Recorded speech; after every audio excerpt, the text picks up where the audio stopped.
Hello friends, তোমরা সবাই কেমন আছো? প্রিয়াঙ্কা অমিত লাইফস্টাইল ব্লগে নতুন একটা ভিডিওতে তোমাদেরকে স্বাগত। তো তোমরা তো জানো আমাদের বাঙালিদের 12 মাসে 13 পার্বণ।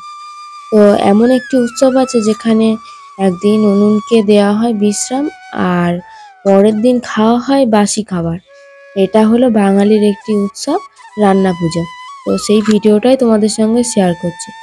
সাধারণত ভাদ্র মাসে সংক্রান্তিতে এই পূজা হয়। এই পুজোর আগে থেকে সবকিছু ধুয়ে মেজে রাখতে হয়। সেই জায়গায় রান্না হবে সেই জায়গাটাও পরিষ্কার করতে হয়।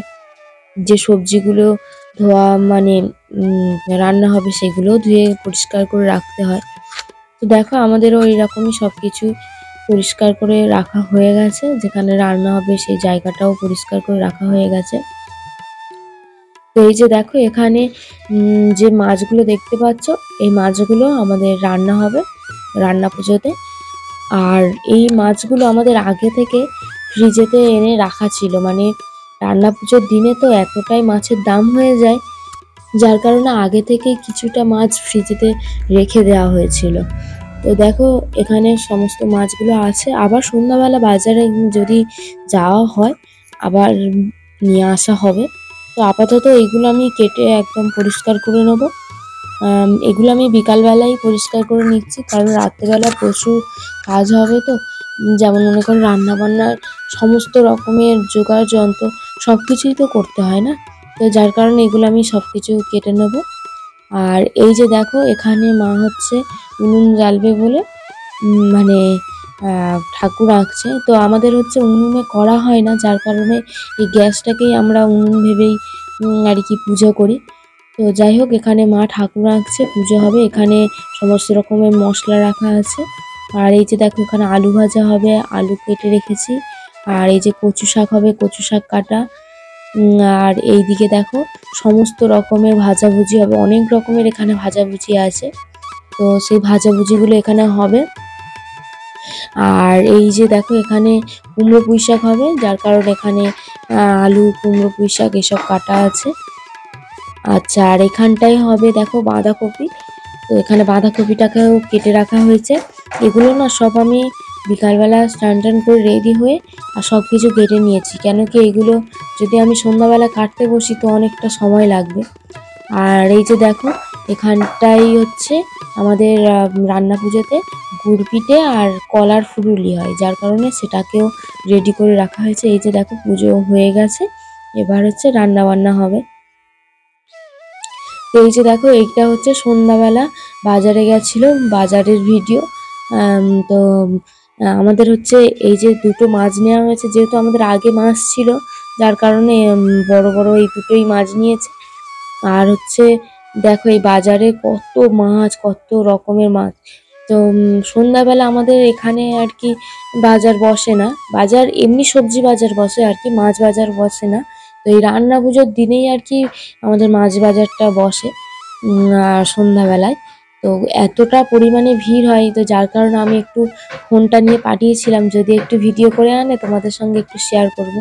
তো এই যে দেখো মাছ বাজারের পরিস্থিতি, এই যে ইলিশ মাছ দেখো। তো দেখতে থাকো পুরো ভিডিওটি, আশা করছি তোমাদের ভালো লাগবে।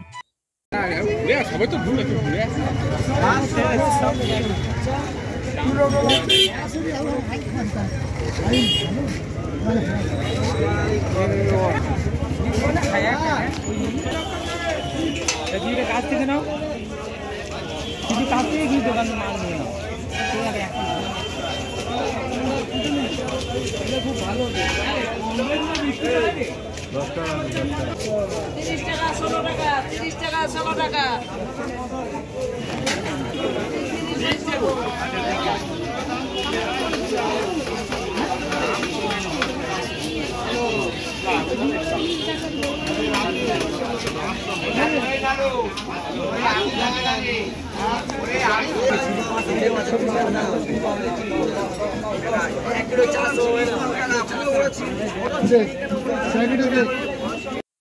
দেখো এই যে আমাদের বাজার থেকে এই দুটো বড় বড় ফিশারি মাছ নিয়ে আসা হয়েছে।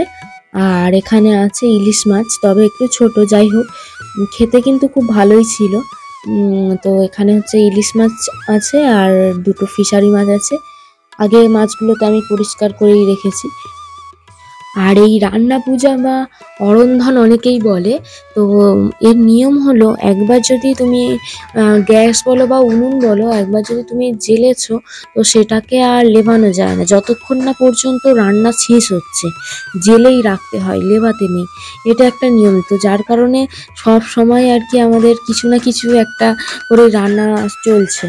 তো অনেক আগেই আমাদের পিঠেগুলো হয়ে গেছে। তো মা হচ্ছে এখন দেখছি মাছ ভাজা করছে, আর আমি বেশিটা রান্নাটা করেছি, মা এটা ওটা আগিয়ে দিচ্ছে। আমি রান্নাটা বেশি করেছি। তো আমাদের এই যে এই জায়গাটাতেই রান্নাটা হচ্ছে বেশ অনেকটা আগে থেকেই, যেহেতু রান্না বান্না শুরু করা হয়েছে। তো এই বছরে আমাদের অতটা বেশি রাত হয়নি, তাই রাত হয়নি, আমাদের একটাই মতন প্রায় বেজে গেছে। কেন কি অন্য বছর তো আমাদের 2-3টে পর্যন্ত প্রায় আমাদের রান্না হয়। তো এবছর একটু তাড়াতাড়ি করেই আর কি রান্না বান্না করার ইচ্ছে ছিল, তো যার কারণে একটু তাড়াতাড়ি হয়ে গেছে। তো দেখো, আমি রাত পর্যন্ত অতক্ষণ আর ভিডিও কন্টিনিউ করতে পারিনি, এটা পরের দিন সকালের ভিডিও। এই যে দেখো, ঠাকুরের জন্য সবকিছু সুন্দরভাবে সাজিয়ে দেওয়া হয়েছে। তো দুটো জায়গায় সাজানো হয়েছে, একটা আমরা বলি যে নাগ বা নাগিনী, এইরকম ভেবেই আর কি দুটোকে সাজানো হয়েছে। আমাদের 3 রকমেরই পিঠে হয়। এই যে দেখো, গুড় পিঠে, কলার ফুলি আর নারকেল পিঠে। এখানে চিংড়ি মাছ ভাজা, আর এখানে অনেক রকমের ভাজা। এই যে দেখো, এটা কচু শাক, এখানে মাছ ভাজা আছে, মাছের ডিম আছে। তো আমাদের এই যে ঠাকুরমশাই এসে গেছে, তো পুজো হচ্ছে। আর এইদিকে আমাদের পান্তাও রাখা আছে, তোমরা দেখতেই তো পাচ্ছ, পায়েস করতে হয়। তো পুজো হয়ে গেলেই আমরা পান্তা খাবো। তো যেহেতু আজকের উনুন জ্বালতে নেই, পরের দিন যেহেতু আজকে উনুন জ্বালতে নেই, তো সেই জন্যই আজকে আমরা এই সমস্ত খাবার খেয়েই থাকবো। তো তোমাদের কাদের কাদের বাড়িতে এইরকম রান্না পুজো বা অরন্ধন আছে, অবশ্যই কমেন্ট করে আমাকে জানিও। ভিডিওটি ভালো লাগলে অবশ্যই লাইক, কমেন্ট, শেয়ার করো। আর তোমরা আমার চ্যানেলে নতুন হয়ে থাকলে চ্যানেলটি সাবস্ক্রাইব করে অল নোটিফিকেশান অন করে দাও, এই রকম বিভিন্ন ধরনের নতুন নতুন ভিডিও দেখার জন্য। তো তোমরা সবাই ভালো থেকো, সুস্থ থেকো। দেখা হচ্ছে নেক্সট ব্লগে।